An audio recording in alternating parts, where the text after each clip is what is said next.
ಭಾರತ ಪಾಕಿಸ್ತಾನದ ನಡುವೆ ಯುದ್ಧ ಕಾರ್ಮೋಡ ಆವರಿಸಿದೆ. ಈ ಹೊತ್ತಿನಲ್ಲಿ ಉರಿ ಪ್ರದೇಶದಿಂದ ನಮ್ಮ ಪ್ರತಿನಿಧಿ ಲೈವ್ ಅಪ್ಡೇಟ್ಸ್ಗಳನ್ನು ಕೂಡ ಕೊಡ್ತಾ ಇದ್ದಾರೆ. ಭಾರತ ಪಾಕ್ ಮಧ್ಯೆ ಉದ್ವಿಗ್ನ ವಾತಾವರಣ. ಜಮ್ಮು ಕಾಶ್ಮೀರದ ಉರಿ ಸೆಕ್ಟರ್ ಮೇಲೆ ಪಾಕಿಸ್ತಾನ ದಾಳಿಯನ್ನ ನಡೆಸಿತ್ತು. ಸದ್ಯ ಉರಿ ಸೆಕ್ಟರ್ನ ಪರಿಸ್ಥಿತಿ ಈಗ ಹೇಗಿದೆ, ಯಾವ ರೀತಿಯಾಗಿ ಬದಲಾಗಿದೆ? ಉರಿಯಲ್ಲಿ ಪಬ್ಲಿಕ್ ಟಿವಿಯ ವರದಿಗಾರ ಶಬ್ಬೀರ್ ಪ್ರತ್ಯಕ್ಷ ವರದಿಯನ್ನ ಕೊಡ್ತಾ ಇದ್ದಾರೆ.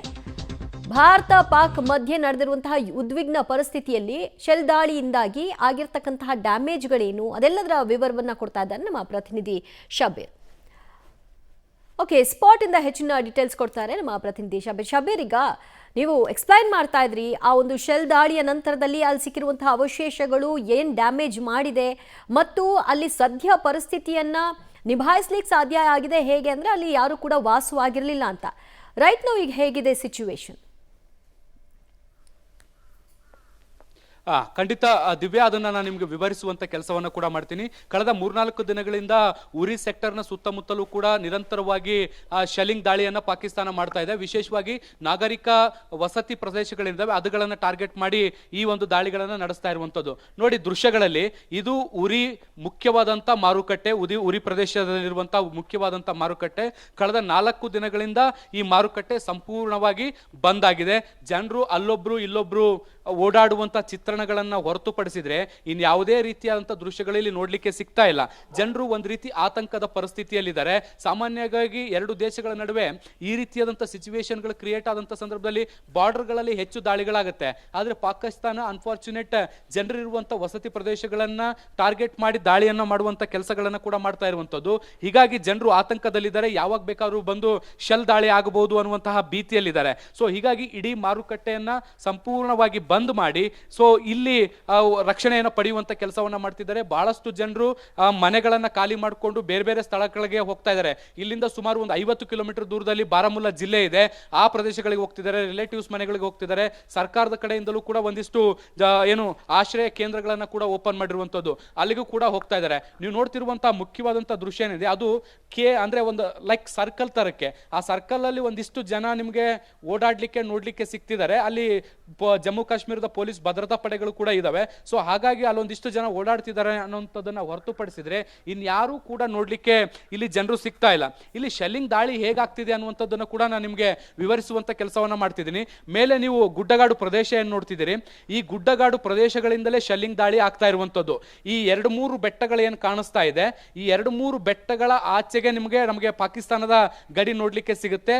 ಆ ಭಾಗದಿಂದ ಪ್ರತಿನಿತ್ಯವೂ ಕೂಡ ನಿರಂತರವಾಗಿ ಶೆಲ್ಲಿಂಗ್ ದಾಳಿಯನ್ನ ಮಾಡ್ಲಾಗ್ತಾ ಇರುವಂತದ್ದು. ಸೊ ಅದರಿಂದ ಗಡಿ ಭಾಗದಲ್ಲಿರುವಂತಹ ಹಳ್ಳಿಗಳಲ್ಲಿ ಅತಿ ಹೆಚ್ಚು ಹಾನಿ ಆಗ್ತಾ ಇದೆ, ಅತಿ ಹೆಚ್ಚು ಮನೆಗಳು ಧ್ವಂಸ ಆಗ್ತಾ ಇದಾವೆ, ಬೆಂಕಿ ಅನಾಹುತಗಳಾಗ್ತಾ ಇರುವಂತದ್ದು. ಹೀಗಾಗಿ ಗುಡ್ಡಗಾಡು ಪ್ರದೇಶಗಳಲ್ಲಿರುವಂತಹ ಜನರು ಆತಂಕಗೊಂಡು ಅಲ್ಲಿಯ ಮನೆಗಳನ್ನ ಖಾಲಿ ಮಾಡಿಕೊಂಡು ಹೊರಡುವಂತ ಕೆಲಸಗಳನ್ನು ಕೂಡ ಮಾಡ್ತಿದ್ದಾರೆ. ನಿನ್ನೆ ಮೊನ್ನೆ ನಾವು ಗಮನಿಸಿದ್ವಿ, ಅತಿ ಹೆಚ್ಚು ಶೆಲ್ಲಿಂಗ್ ದಾಳಿ ಆಗಿರುವಂತದ್ದು ಇಡೀ ಜಮ್ಮು ಕಾಶ್ಮೀರದಲ್ಲಿ 2-3 ಜಾಗದಲ್ಲಿ. ಒಂದು ಪೂಂಚ್, ರಜೌರಿ ಬಿಟ್ರೆ ಉರಿ ಸೆಕ್ಟರ್ ಅಲ್ಲಿ ಅತಿ ಹೆಚ್ಚು ದಾಳಿ ಆಗ್ತಾ ಇರುವಂತದ್ದು. ಹೀಗಾಗಿ ಜನರು ಆತಂಕದಲ್ಲಿ ಜೀವನವನ್ನ ನಡೆಸುವಂತ ಕೆಲಸಗಳು ಕೂಡ ಆಗ್ತಾ ಇರುವಂತದ್ದು. ಹೀಗಾಗಿ ತಾತ್ಕಾಲಿಕವಾಗಿ ಬೇರೆ ಕಡೆಗೆ ಆಶ್ರಯಗಳನ್ನ ಪಡೆಯುವಂತ ಕೆಲಸ ಮಾಡ್ತಾ ಇದ್ದಾರೆ. ದಿವ್ಯಾ, ಇದರ ನಡುವೆಯೂ ಕೂಡ ಜನ ಅಲ್ಲಿ ಕೆಲವರು ವಾಸ ಮಾಡ್ತಿದ್ದಾರೆ. ಅಂದ್ರೆ ಅವರಿಗೆ ಅದು ಅಭ್ಯಾಸದ ರೀತಿನ ಅಥವಾ ಏನು ಆತಂಕ ಇಲ್ವಾ ಅವರಿಗೆ ಅಂತ?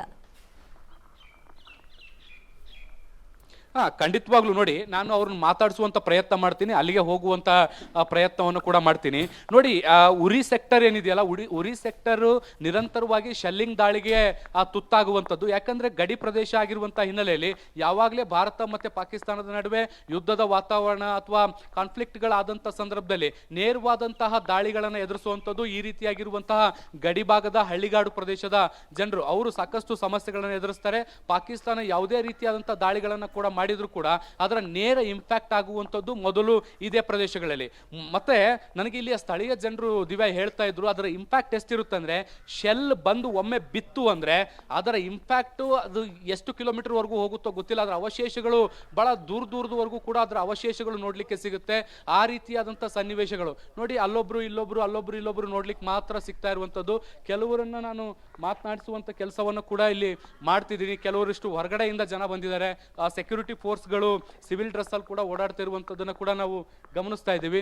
ಒಂದಿಷ್ಟು ಜನರನ್ನ ಮಾತಾಡಿಸುವಂಥ ಪ್ರಯತ್ನವನ್ನು ಕೂಡ ಈಗ ಮುಂದಿನ ಹಂತಗಳಲ್ಲಿ ನಾನು ನೋಡ್ತೀನಿ. ಎಲ್ಲರೂ ಕೂಡ ಒಂದು ರೀತಿ ಭಯದ ವಾತಾವರಣದಲ್ಲಿರುವಂಥ ಹಿನ್ನೆಲೆಯಲ್ಲಿ ಮಾತಾಡಲಿಕ್ಕೂ ಕೂಡ ಹೆದರುವಂಥ ಸನ್ನಿವೇಶಗಳು ನಿರ್ಮಾಣ ಆಗಿರುವಂಥದ್ದು ನೋಡಿ. ಕಂಪ್ಲೀಟ್ ಆಗಿ ನಾನು ಆಗಲೇ ಹೇಳ್ತಿದ್ನಲ್ಲ, ಇದು ಮಾರ್ಕೆಟು ಪ್ರತಿನಿತ್ಯವೂ ಕೂಡ ಹಿಂಗೆ ನೋಡಲಿಕ್ಕೆ ಸಿಗಲ್ಲ ಇದು. ಆದರೂ ಕೂಡ ಈಗ ಸಂಪೂರ್ಣವಾಗಿ ಬಂದಾಗಿರುವಂಥದ್ದನ್ನು ಕೂಡ ನಮಗೆ ನೋಡಲಿಕ್ಕೆ ಸಿಗ್ತಾ ಇರುವಂಥದ್ದು. ಪ್ರತಿನಿತ್ಯವೂ ಕೂಡ ಇಲ್ಲಿ ಬಹಳಷ್ಟು ವ್ಯಾಪಾರ ವಹಿವಾಟುಗಳು ನಡೀತಾ ಇತ್ತು. ಆದರೆ ಈಗ ಇಲ್ಲಿ ನೋಡಿ, ಕೆಲವೊಂದಿಷ್ಟು ಜನ ಅಂಗಡಿಗಳನ್ನು ಅರ್ಧಕ್ಕೆ ತೆಗೆದುಕೊಂಡು ಕೂರುವಂಥ ಸನ್ನಿವೇಶಗಳು ನಿರ್ಮಾಣ ಆಗಿದ್ದಾವೆ. ಇವರನ್ನೇ ಒಮ್ಮೆ ಮಾತಾಡಿಸ್ತೀನಿ, ಅವ್ರು ಏನು ಹೇಳ್ತಾರೆ ಅನ್ನುವಂಥದ್ದನ್ನು ನಾವು ಕೇಳೋಣ. ಜನಾಬ್ आप बताइए यहाँ उरी में क्या हालत है अभी? ನೋಡಿ, ಮಾತಾಡೋಕ್ಕೂ ಕೂಡ ಆತಂಕ ಪಡುವಂಥ ಸನ್ನಿವೇಶಗಳಿದ್ದಾವೆ. ಈ ರೀತಿಯಾದಂಥ ಟೆಂಪೋ ಟ್ರ್ಯಾಕ್ಸ್ಗಳೇನಿದ್ದಾವೆ, ಈ ಟೆಂಪೋ ಟ್ರ್ಯಾಕ್ಸ್ಗಳ ಮೂಲಕ ಬೇರೆ ಬೇರೆ ಪ್ರದೇಶಗಳಿಗೆ ಈಗ ಶಿಫ್ಟ್ ಆಗುವಂಥ ಕೆಲಸವನ್ನು ಕೂಡ ಮಾಡ್ತಿದ್ದಾರೆ. ಮತ್ತೊಬ್ಬರನ್ನ ನಾನು ಮಾತಾಡಿಸ್ತೀನಿ. आप यहीं के क्या हो रहा है सर उरी में? कल 4-5 दिन से बहुत शेलिंग हो रहा है, क्या हो रहा है? सब लोग गाली करके जा रहे हैं. पता मुझे इस बारे में कोई पता नहीं है, मैं तो गांव में रहता हूँ, मैं अभी आया. ನೋಡಿ, ಒಂದು ರೀತಿ ಮಾತಾಡೋಕ್ಕೂ ಕೂಡ ಹಿಂದೇಟು ಹಾಕುವಂಥ ಸನ್ನಿವೇಶಗಳು ನಿರ್ಮಾಣ ಆಗ್ತಾ ಇದ್ದಾವೆ. ಜನರು ಕೂಡ ಆತಂಕದಲ್ಲಿರುವಂಥ ಹಿನ್ನೆಲೆಯಲ್ಲಿ ಮಾಧ್ಯಮಗಳಿಗೂ ಕೂಡ ಹೆಚ್ಚು ರೆಸ್ಪಾಂಡ್ ಮಾಡದೇ ಇರುವಂಥ ಸನ್ನಿವೇಶಗಳು ಕೂಡ ನೋಡ್ಲಿಕ್ಕೆ ಸಿಗ್ತಾ ಇದೆ. ದಿವ್ಯಾ, ಓಕೆ, ಉರಿ ಸೆಕ್ಟರ್ ನೀವು ಹೇಳ್ತಿದ್ದ ಹಾಗೆ ಅದು ಒಂದು ಮಾರ್ಕೆಟ್, ಹೆಚ್ಚು ಜನರಿರುವಂತಹ ಪ್ರದೇಶ. ಆದರೂ ಕೂಡ ಕೆಲ ಮಂದಿ ಮಾತ್ರ ಅಲ್ಲಿ ವಾಸವಾಗಿದ್ದಾರೆ ಅಂತ. ಬಟ್ ಆತಂಕದಲ್ಲಿ ಜೀವನ ಅಲ್ಲಿ ದೂಡ್ತಾ ಇದ್ದಾರೆ ಅಂತ ಅಂದಾಗ ಅಲ್ಲಿ ಆಗ್ತಿರೋದು ಏನು ಅನ್ನೋದ್ರ ಬಗ್ಗೆ ಹೇಳಲಿಕ್ಕೆ ಅವ್ರಿಗಿರ್ತಕ್ಕಂತಹ ಆತಂಕ ಏನು, ಭಯ ಏನು, ಯಾರ ಭಯ? ಯಾರದೇ ಭಯ ಅಂತಲ್ಲ, ಮಾಧ್ಯಮಗಳಿಗೆ ಮಾತಾಡಬಾರ್ದು ಅಥವಾ ಅದೊಂದು ಆತಂಕ, ಅವ್ರಿಗೆ ಮುಂದೆ ಏನಾಗ್ಬಿಡುತ್ತೋ ಏನೋ, ಅಥವಾ ನಾವೇನಾದರೂ ತಪ್ಪು ಮಾತಾಡ್ಬಿಡ್ತೀವೋ ಏನೋ ಅನ್ನುವಂತಹ ಸನ್ನಿವೇಶಗಳು ಇಲ್ಲಿಯ ಜನರಲ್ಲಿ ಕಾಡ್ತಾ ಇರುವಂಥದ್ದು. ಹಾಗಾಗಿ ಯಾರು ಕೂಡ ಹೆಚ್ಚು ಮಾತಾಡಲಿಕ್ಕೆ ಆಸಕ್ತಿ ತೋರಿಸದೇ ಇರುವಂಥದ್ದನ್ನು ಕೂಡ ನಾವು ಗಮನಿಸ್ತಿದ್ವಿ. ನೋಡಿ, ನಾವು ಕಳೆದ 15-20 ದಿನಗಳಿಂದಲೂ ಕೂಡ ಶ್ರೀನಗರದಲ್ಲಿ ಓಡಾಡ್ತಾ ಇದ್ದೀವಿ. ಈ ಹಿಂದೆ ಪೆಹಲ್ಗಾಮ್ ದಾಳಿ ಆದಂಥ ಸಂದರ್ಭದಲ್ಲೂ ಕೂಡ ನಾವು ಒಂದಿಷ್ಟು ಪೆಹಲ್ಗಾಮ್ ಮತ್ತು ಬೇರೆ ಬೇರೆ ಭಾಗಗಳಲ್ಲೂ ಕೂಡ ಸುತ್ತಾಡುವಂಥ ಕೆಲಸವನ್ನು ಕೂಡ ನಾವು ಮಾಡಿದ್ವಿ. ಅವರು ಕೂಡ ಯಾರು ಅಲ್ಲಿ ಹೆಚ್ಚು ಜನರು ಇಲ್ಲಿ ಸಕ್ರಿಯವಾಗಿ ಮಾಧ್ಯಮಗಳಿಗೆ ಮಾತಾಡಲಿಕ್ಕೆ ಹಿಂದೇಟನ್ನು ಹಾಕ್ತಾರೆ. ನಾನು ಇಲ್ಲೊಬ್ರು ಇನ್ನೊಬ್ಬರು ಲೋಕಲೈಟ್ ಇದ್ದಾರೆ, ಅವ್ರನ್ನ ಮಾತಾಡಿಸುವಂತ ಪ್ರಯತ್ನ ಮಾಡ್ತೀನಿ, ಅವ್ರು ಯಾವ ರೀತಿಯಾದಂಥ ಮಾಹಿತಿಯನ್ನು ಕೊಡ್ತಾರೆ ಅಂತ. ಸರ್, 4-5 दिन से बहुत टाइम खराब चल रहा है, क्या हो रहा है? खौफ, डर, वहशत है फैली हुई, लोग परेशान हाल है पाकिस्तान की गोलाबारी से. हम चाहते हैं कि अल्लाह करे कि ये अमन कायम हो, यहाँ लोग अपनी उसी तरीके से अपनी सादगी ज़िंदगी गुजार सकें. क्या रात में बहुत शेल का बारी बहुत ज़्यादा हुआ है. आप देख रहे हो कि पूरा बाजार खाली है, नफ्सो नफ्सी का आलम है, डर में हैं लोग. क्या गांव खाली करके निकल जा रहे हैं यहाँ से? बिल्कुल, जिसको गाड़ियाँ मिलती जा रही हैं, सरकार देती जा रही है. लोग यहाँ पे फ़ोन करते हैं एडमिनिस्ट्रेशन को, एडमिनिस्ट्रेशन शाना बशाना इस वक्त खड़ी है उनके साथ, और गाड़ियाँ मिलती है और निकल जा रहे हैं लोग. जा रहे कहाँ हैं लोग? कहाँ? बारामूला तक. जी, बारामूला में क्या रुकने के लिए कोई व्यवस्था ठिकाना की है? बिल्कुल, सरकार ने वहाँ पे व्यवस्था की हुई है. एक वुमेंस कॉलेज है और कोई हाई सेकेंडरीज है. हम सरकार से उम्मीद करते हैं कि और भी हो सकता है वो ज़्यादा बुक हो जाए, लेकिन सरकार का बहुत अच्छा इंतज़ाम है. जो लोकल वहाँ पे सिविल एडमिनिस्ट्रेशन भी है, पुलिस भी है, बिल्कुल लोगों के साथ अच्छा बिहेव है. हम उनके भी शुक्रगुजार हैं जो एडमिनिस्ट्रेशन वहाँ पे इस वक्त काम कर रही है, और जो यहाँ पे भी काम कर रही है. हम दोनों के शुक्रगुजार हैं. लोगों को फर्स्ट एड मिल रहा है. सर, ये देखिए, पूरा मार्केट बंद पड़ा है, एक 4 दिन से यही हालत है. ये पहले कैसा रहता था मार्केट? बहुत यहाँ मार्केट में बहुत अच्छी चहल पहल होती थी. इन हिस्ट्री कभी आज तक ऐसी खामोशी नहीं छाई है, कभी भी. 99 के बाद 99 में भी जब यहाँ पे शेलिंग हुई तब भी ऐसा माहौल नहीं बना जो आज बना है. इससे बड़ा माहौल अब कभी देखा था 99 से पहले, 99 के आसपास में? कभी नहीं. हमने अपने पुरखों से सुना है 47, 55, 65, 71, और उसके बाद 99 तो हमने खुद देखा है. उसके बाद आज देखा 2024. मतलब आपकी मतलब पहले से मुकाम में देखे तो इस बार बहुत बुरी हाल है. 26 साल के बाद मैंने जो देखा वो बहुत बुरी हालत है, बहुत बड़ी बुरी हालत है. खौफ, दहशत फैली हुई है, डर. ये मालूम नहीं है कि मैं यहाँ से वहाँ तक जा सकूंगा कि नहीं. कोई उम्मीद नहीं है. ದಿವ್ಯಾ, ಕೇಳಿಸ್ಕೊಂಡ್ರಲ್ಲ, 26 ವರ್ಷಗಳ ಆದ ಬಳಿಕ ಈ ರೀತಿಯಾದಂಥ ಒಂದು ವಾತಾವರಣ ನಿರ್ಮಾಣ ಆಗಿರುವಂಥದ್ದು. 99ನಲ್ಲೂ ಕೂಡ ಇದರಲ್ಲಿ ಈ ಒಂದು ಭಾಗದಲ್ಲಿ ಶೆಲ್ಲಿಂಗ್ ಆಗಿತ್ತು, ಆದರೆ ಇಷ್ಟ ದೊಡ್ಡ ಪ್ರಮಾಣದ ಶೆಲ್ಲಿಂಗ್ ಆಗಿರಲಿಲ್ಲ. ನಾನು ಕೂಡ ಅದಕ್ಕೆ ಲೈವ್ ವಿಟ್ನೆಸ್ಸು. ಅದಕ್ಕಿಂತ ಮುಂಚೆಯೂ ಕೂಡ ಏನು ದಾಳಿಗಳಾಗಿತ್ತು ಅದು ಕೂಡ ಇಷ್ಟು ಪರಿಣಾಮವನ್ನು ಬೀರಿರಲಿಲ್ಲ. ಆದರೆ ಈ ಬಾರಿ ಬಹಳ ದೊಡ್ಡ ಪ್ರಮಾಣದ ಪರಿಣಾಮ ಬೀರಿದೆ. ಜನರು ಆತಂಕದಲ್ಲಿದ್ದಾರೆ, ಭಯದಲ್ಲಿದ್ದಾರೆ. ಹೀಗಾಗಿ ಬಸ್ಗಳ ಮೂಲಕ ಬೇರೆ ಬೇರೆ ಕಡೆಗೆ ಹೋಗ್ತಾ ಇದ್ದಾರೆ, ಜಾಗಗಳನ್ನು ಖಾಲಿ ಮಾಡ್ತಾ ಇದ್ದಾರೆ. ಬಾರಾಮುಲ್ಲಾ ಸೇರಿದಂತೆ ಬೇರೆ ಬೇರೆ ಪ್ರದೇಶಗಳಲ್ಲಿ ಅವರಿಗೆ ಉಳ್ಕೊಳ್ಳಿಕ್ಕೆ ವ್ಯವಸ್ಥೆಯನ್ನು ಮಾಡಿಕೊಡ್ತಾ ಇದ್ದಾರೆ. ಹೀಗಾಗಿ ಅವರು ಊರುಗಳನ್ನು ಬಿಟ್ಟು ಹೋಗ್ತಿದ್ದಾರೆ. ಯಾಕೆಂದರೆ ಅವರೊಂದು ಮಾತಾಡುವಾಗ ಒಂದು ಮಾತು ಹೇಳ್ತಾ ಇದ್ರು, ಇಲ್ಲಿಂದ ನಾನು ಮುಂದಿನ 100 ಮೀಟರ್ ಹೋಗ್ತೀನ ಇಲ್ವಾ ಅನ್ನುವಂಥ ಭರವಸೆಯೂ ಕೂಡ ಇಲ್ಲಿನ ಜನರಲ್ಲಿ ಇಲ್ಲ. ಆ ರೀತಿಯಾದಂಥ ಭಯಭೀತಿಯಲ್ಲಿದ್ದಾರೆ. ನೋಡಿ, ಉರಿ ಸೆಕ್ಟರಲ್ಲಿ ನಾನು ಓಡಾಡಬೇಕಾದಾಗ ದಿವ್ಯಾ, ನನ್ನ ಕಿವಿಗೆ 3 ರಿಂದ 4 ಸಾರಿ ಸೈರನ್ ಕೇಳಲಿಕ್ಕೆ ಸಿಕ್ತು.